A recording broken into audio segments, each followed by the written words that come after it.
नमस्कार मित्रांनो, मी आपला ॲग्री एक्सपर्ट विजय. आपण ऊस लावला होता. 1 महिन्याचा आहे सध्या तरी. 1 महिना झालेला आहे. त्यामध्ये गवत उगवलेलं आहे. त्यासाठी आपण हर्बिसाईड स्प्रेइंग म्हणजे तणनाशकाची स्प्रेइंग करणार मला सांगितलं होतं त्या पद्धतीने. तर कुठले कुठले केमिकल आहेत ते पाहून घ्या.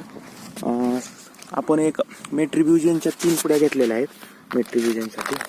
आणि नंतर हे डाययुरॉन आहे, ते CP वगैरे ह्यासाठी मारतं.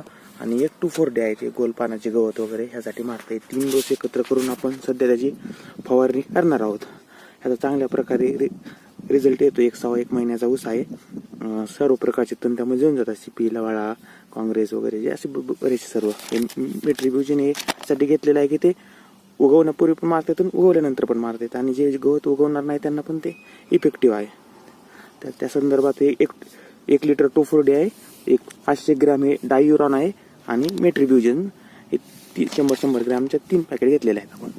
तर आपण आता ह्यानंतर तुम्हाला रिझल्ट आपल्याला 8 ते 10 दिवसामध्ये फवारणी केल्यानंतर समजून जाईल. धन्यवाद.